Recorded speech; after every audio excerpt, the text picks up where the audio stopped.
Hai Sobat Sehat Panti Waluyo, kita kembali lagi di acara Prognosa, program ngobrol santai bersama Rumah Sakit Panti Waluyo.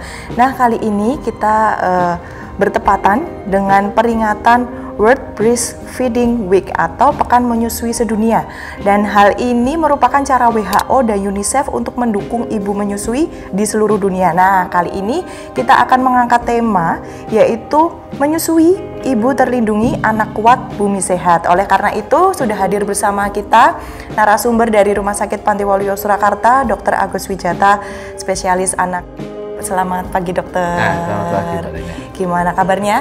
Ya, sehat selalu. Sehat ya, puji Tuhan. Semoga kita juga semuanya sehat selalu ya, Dok ya. Amin. Dan juga tidak lupa kita mengingatkan untuk sobat sehat semuanya bahwa Rumah Sakit Panti Waluyo Surakarta itu aman karena kita semuanya melakukan protokol kesehatan yang sudah diberikan oleh pemerintah dan itu dilakukan semuanya oleh rumah sakit gitu ya, Dok ya. Jadi tidak perlu takut lagi untuk ke Rumah Sakit Panti Waluyo Surakarta karena kita menjamin aman.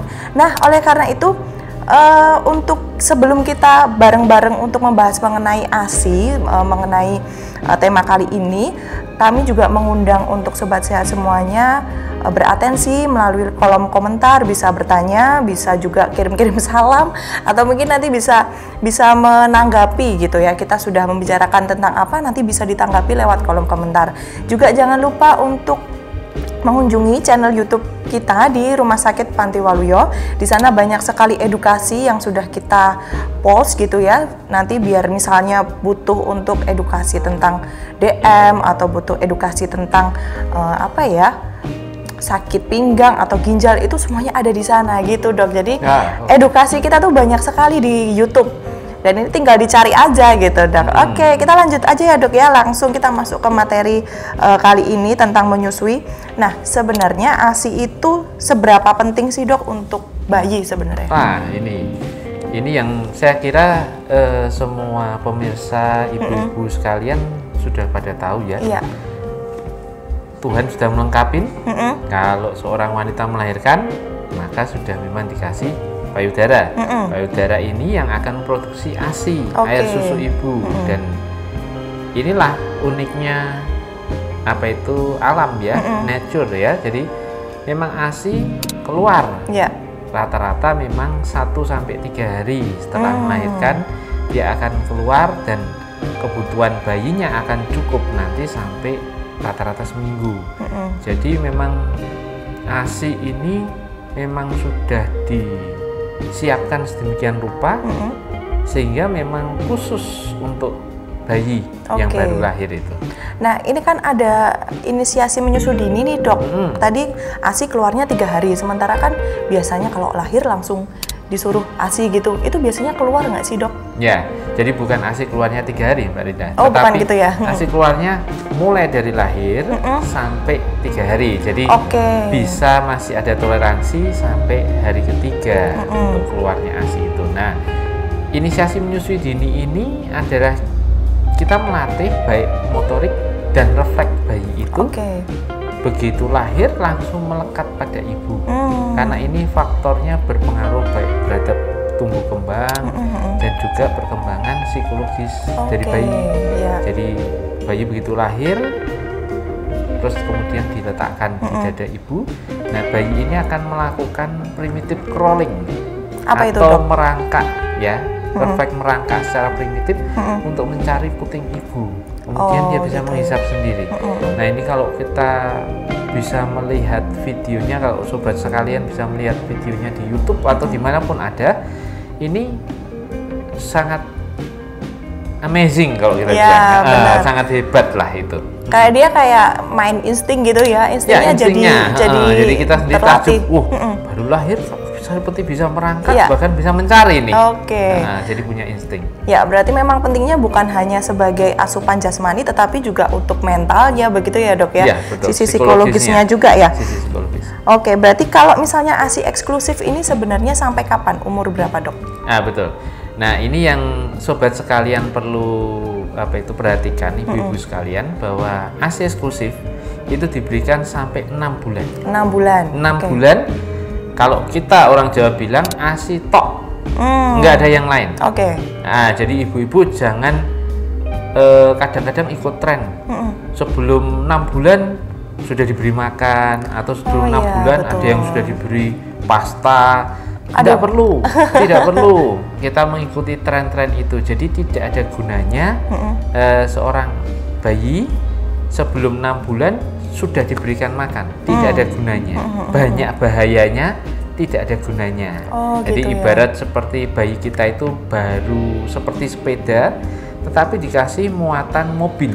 Wah, itu berat banget. Nah, kalau sepedanya nggak apa-apa ya itu untung. Tapi pasti sebagian besar akan ada apa-apanya. Betul. Ya seperti misalnya bannya jalannya tidak lurus lagi nanti akhirnya. Nah, jadi itu tidak disarankan. Oke. Jangan.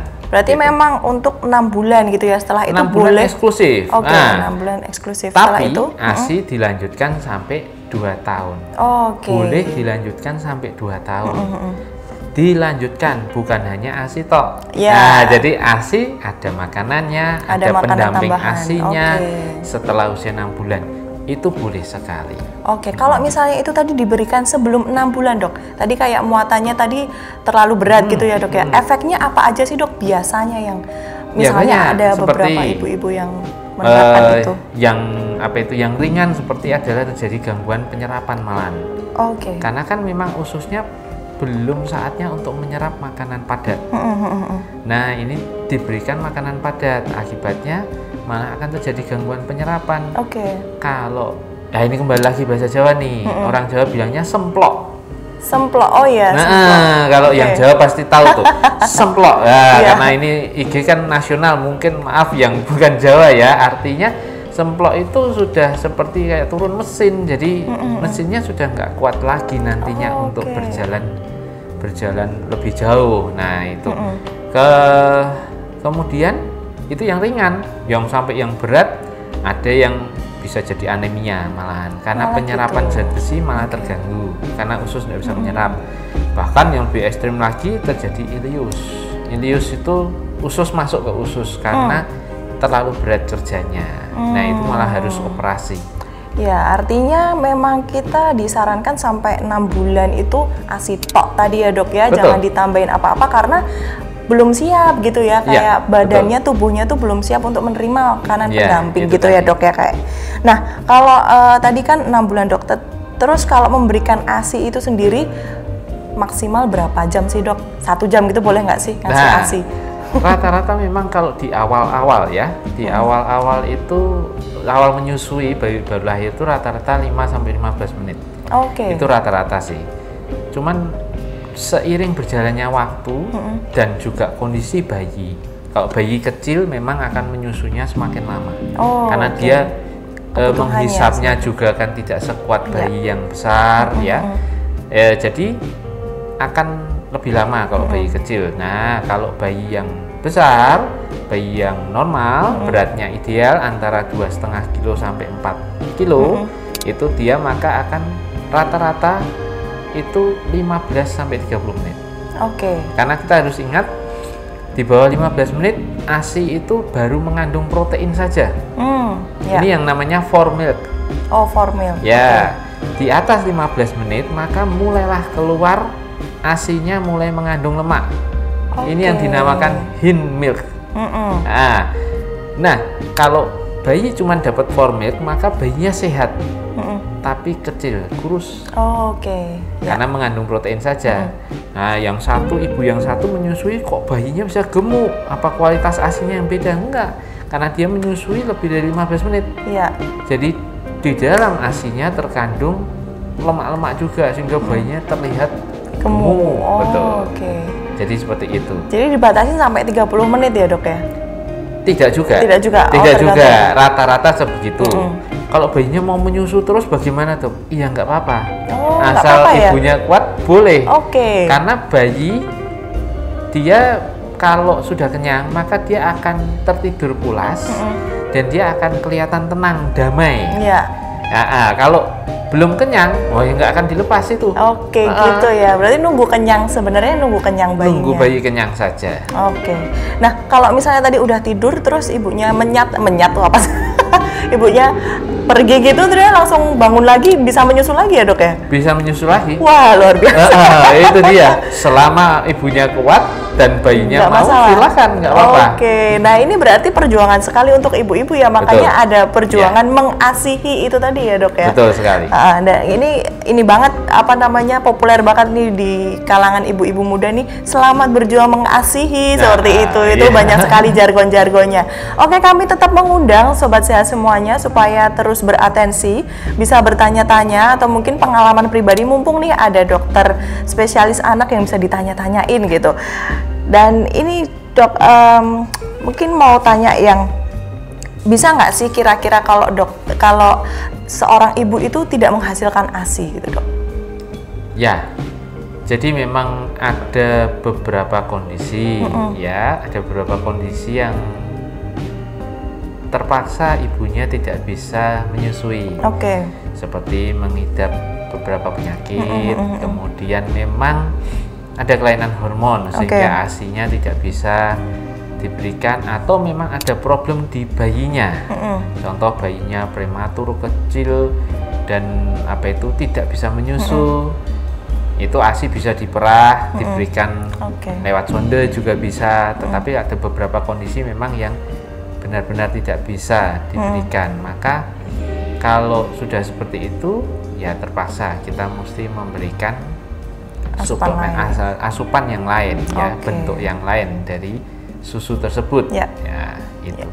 Oke, berarti ya memang walaupun ada kondisi-kondisi tertentu ya tidak patah arang untuk memberikan asupan yang terbaik untuk bayi ya, intinya seperti itu. Betul. Dan ASI pun tidak menjadi kontraindikasi apabila ibunya sehat dan tidak mengidap penyakit-penyakit tertentu, maka ASI tetap bisa diberikan meskipun misalnya bayinya dirawat di ICU bayi ataupun bayinya sakit, belum bisa menghisap, refleks hisapnya masih lemah, maka tetap bisa diberikan ASI-nya.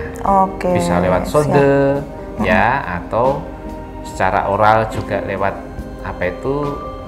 pakai dot atau pakai feeding cup, itu juga bisa.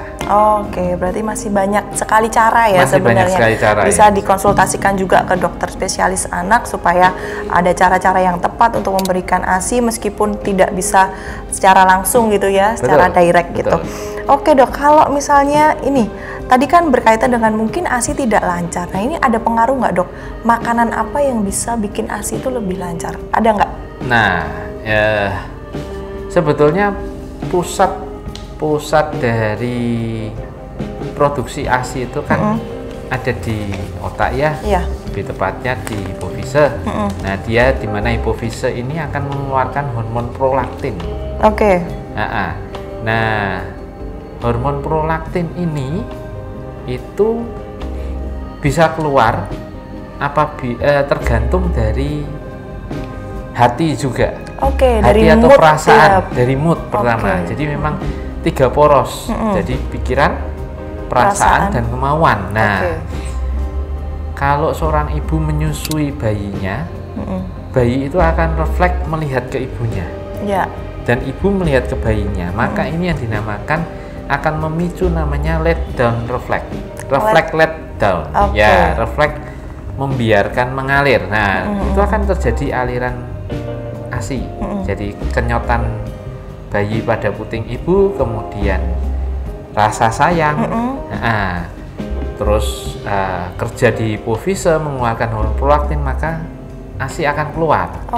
Nah, makanya pentingnya ibu-ibu untuk juga meminta support dari suaminya, karena penting sekali di masa-masa minggu-minggu awal melahirkan itu support dari keluarga, karena dengan situasi yang baik, situasi yang menyenangkan semua, maka itu akan menunjang keluarnya ASI dengan baik. Betul sekali, berarti mood, perasaan, terus itu pengaruh sekali terhadap keluarnya ASI gitu ya. Dibikin happy gitu ya dok ya. Harus dibikin happy. Harus dibikin happy. Nah padahal kan sementara kadang-kadang nih ada yang terus, loh kok ASInya nggak keluar loh, ini harus kayak gini kayak gitu kan ya dok ya. Dari lingkungan kadang yang seperti itu. Dari tadi yang ada nggak makanan sih yang bisa beberapa Ya itu ini ya tidak semua ya. Jadi seperti semisal apa itu susu almond, soya, susu kedelai, soya, kemudian jus pare, ada lagi apa itu marne, orang Jawa ya. Biar bancar itu. Ya biar bancar. Ya sebetulnya itu semua masih apa itu masih daun katuk. Ya itu semua ada penelitiannya, tetapi masih termasuk jamu. Nah, jamu itu dipercaya, tetapi belum sampai dosis efeknya yang bagaimana juga belum. Nah, jadi itu hanya membantu merangsang untuk hormon prolaktin tadi keluar. Dan yang terpenting adalah ibu-ibu, hormon prolaktin itu keluar puncaknya adalah di malam hari. Malam hari ya Dok ya? Jadi memang kalau malam hari menyusui itu utama. Jam berapa itu Dok kalau malamnya? Enggak ada jamnya ya. Jadi rata-rata memang di malam hari dia. Jadi justru saat menjelang tidur itu irama tubuh kita justru hormon prolaktin akan keluar. Jadi lebih rileks juga ya. Di masa-masa kita lebih rileks, itu puncak-puncaknya hormon prolaktin. Betul. Mungkin kalau pagi juga kadang harus nyiapin makanan, harus kalau sudah ribet gitu begitu pasti pasti susah pasti. Iya benar banget. Nah ini Dok, kalau tadi ASI eksklusif yang dikasih ke bayi itu sebenarnya kandungannya apa aja yang bisa bikin itu harus diberikan ke bayi gitu Dok? Wah ini ASI itu lengkap semuanya. Jadi semua sudah lengkap, baik dari proteinnya, kemudian dari lemaknya, dari karbohidratnya, vitaminnya, mineralnya. Jadi sudah tidak perlu disangsikan lagi, itu semua lengkap. Dari manusia, oleh manusia, untuk manusia. Wah luar biasa. Ini itu ciptaan Tuhan itu memang seperti itu. Iya memang sudah dilengkapin. Jadi Tuhan memberikan bayi sudah dilengkapin tuh. Ada susunya untuk membesarkan bayi ini. Nah uniknya memang pada susu manusia pun mengandung laktosa. Nah ini untuk ibu-ibu yang sudah pernah tahu atau bahkan mungkin sudah punya pengalaman bahwa laktosa ini pada susu sapi itu sering menimbulkan diare. Nah uniknya susu manusia yang mengandung laktosa ini tidak menimbulkan diare. Padahal sama-sama ada laktosanya. Betul. Laktosa ini memang sumber karbohidrat. Nah dia tidak menimbulkan diare pada manusia. ASI. Ya, ASI justru laktosanya mudah diserap, tidak menimbulkan diare. Mungkin karena memang dia memang untuk manusia, jadi kode genetiknya sama. Jadi memang penyerapannya mudah. Sedangkan ada susu sapi banyak yang terjadi intoleransi laktosa, menyebabkan alergi, bahkan juga bisa diare. Nah ini keajaiban manusia keajaiban ASI yang sudah diberikan Tuhan itu untuk manusia, untuk bayi terutama, itu bikin perkembangannya jadi lebih baik gitu ya Dok ya. Nah kita mau menjawab pertanyaan nih Dok dari @Mikael Yon. Dok, bayi diberikan ASI donor apakah aman? Berapa umur ASI yang sudah diperah? Monggo Dok. Jadi ASI donor boleh diberikan nggak? Boleh. Ada syaratnya. ASI ini meskipun Dok ini dari adik saya sendiri, dari keluarga saya sendiri, tetap ada syaratnya. Syaratnya adalah harus dicek beberapa penyakit yang menular lewat ASI. Bisa contohnya HIV, kemudian hepatitis, kemudian sifilis. Nah, 3 penyakit utama ini paling tidak harus dicek dulu. Kemudian setelah dicek ada penelusuran lagi dari pendonornya ini, apakah memang pendonornya ini, nah riwayatnya, kemudian ASI ini sendiri pun harus diproses. Jadi tidak bisa langsung. Jadi tidak semudah itu di zaman sekarang.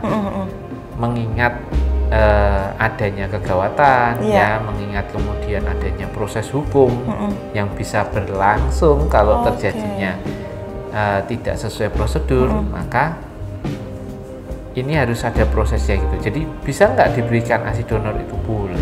Boleh ya. Boleh. Secara secara fisiologis boleh. Nggak ada masalah. Jadi bukan berarti bayinya ibu A harus dari ibu A, tidak.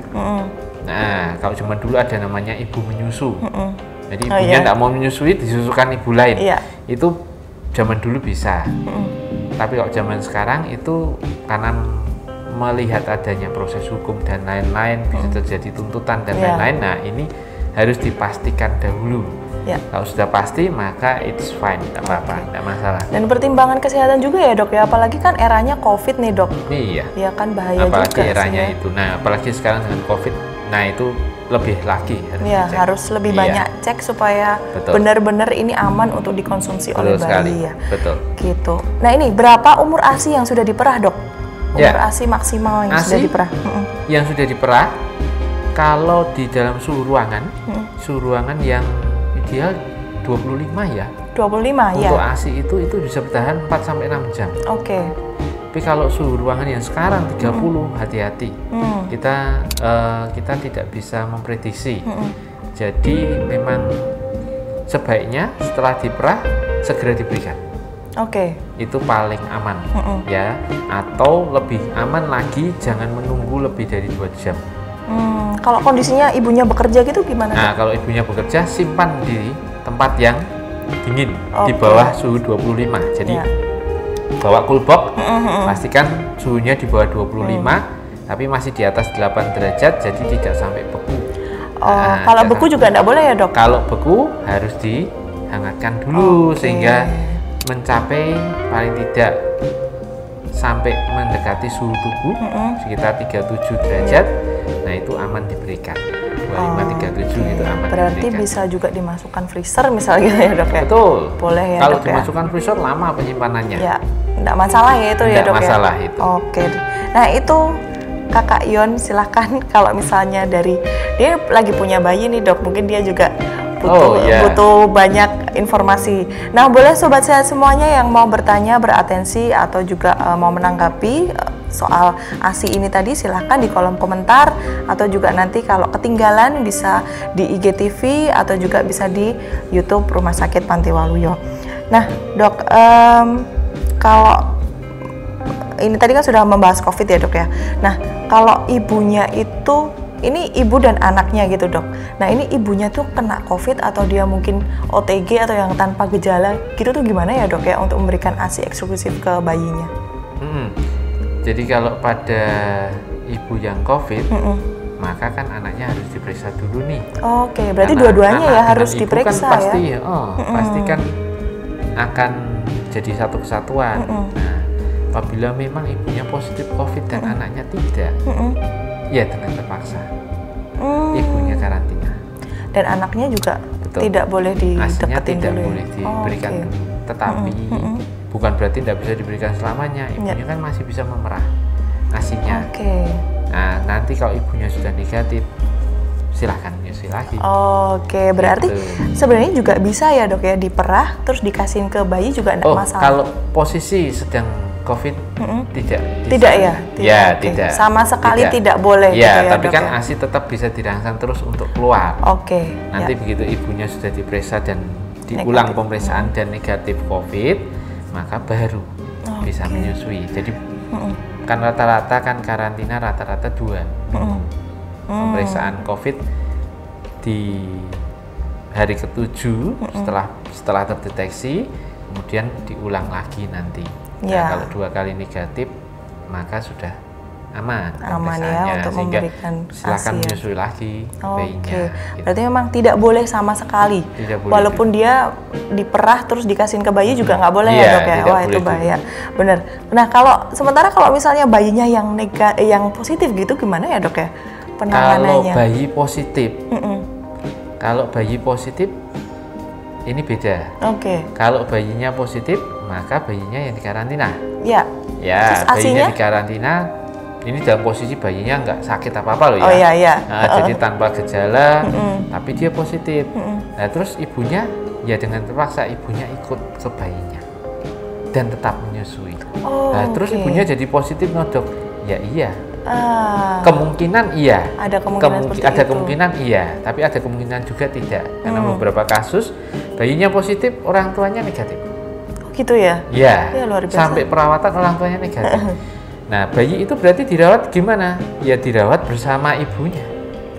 Nah, mungkin kan bayinya ditinggal sendirian, yang mau merawat siapa? Iya, karena masih bayi dia butuh banget ibunya. Jadi kalau bayinya positif, justru dia menyusu terus ke ibunya.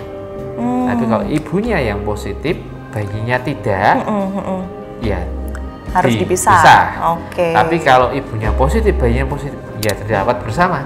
Ya kalau itu ya tetap diberikan, gitu. Tapi kalau yang bayinya yang positif ya tetap ibunya tetap harus. Itulah pengorbanan ibu. Bener. Bener ya, tapi nggak apa-apa sih ya. Tapi pasti juga ibu-ibu di sana juga nggak tega gitu dong kalau misalnya. Nggak mungkin. Karena tidak mungkin kan? Juga. Tidak mungkin juga bayinya ditinggal. Nah, bener banget. Jadinya mau nggak mau ya dia harus menyusui walaupun kondisinya bayinya COVID gitu ya. Iya. Nah, ini perlu kita ingatkan juga buat sobat sehat semuanya, karena kita masa pandemi COVID ini kayaknya kayak nggak berakhir gitu ya dok ya, dan kami mohon supaya semuanya juga selalu menuruti protokol kesehatan supaya ini bisa dicegah dan tidak menyebar kemana-mana gitu. Jadi ya bayangkan aja kalau kita punya bayi, terus bayi kita positif, terus gimana habis itu gitu ya dok ya, kita saling berempati satu sama lain. Itu sih yang bisa kita sampaikan juga. Nah dok, dalam kondisi COVID seperti ini, mungkin dokter pengen menyampaikan apa terkhusus untuk ibu yang sedang berjuang mengasihi atau yang monggo silakan. Oke, jadi untuk para sobat sekalian, ibu-ibu jangan menyerah, jangan putus asa untuk mencoba tetap menyusui anaknya, karena ASI ini yang terbaik, tidak ada gantinya. Susuilah bayi Anda secara eksklusif 6 bulan. Dan kemudian teruskan pemberian ASI bisa sampai 2 tahun. Teruskan, artinya tidak hanya ASI saja, tetapi ada pendamping ASI, boleh diberikan susu yang lain. Kemudian ada juga makanan pendamping ASI, ya, untuk melatih bayi mulai makan. Itu 6 bulan ke atas. Jangan patah semangat. Selama masa pandemi ini, tetap yang penting adalah jaga kebersihan, ikuti protokol yang sudah diberikan, kemudian jaga jarak, dan itu tadi, kalau bayi jangan mencium bayi sembarangan, karena memang bayi ini sangat masih rentan. Jadi kalau ada keluarga yang punya bayi, kita mau menjenguk, pastikan protokolnya, cuci tangan dan lain-lain, dan disarankan jangan dicium, karena kita tidak tahu kita ini positif COVID atau membawa yang lain, kita nggak tahu itu. Kemudian kalau seandainya terpaksa keluar dari rumah ke tempat umum atau gimana, kalau anak di bawah 2 tahun disarankan pakainya face shield.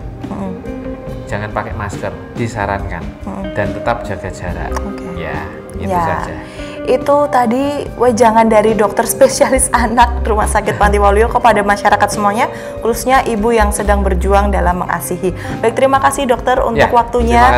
Edukasi ini sangat penting, sangat membantu, dan kalau merasa penting dan membantu, silahkan di-share ke sobat sehat yang lain, ke tetangga, ke masyarakat yang lain.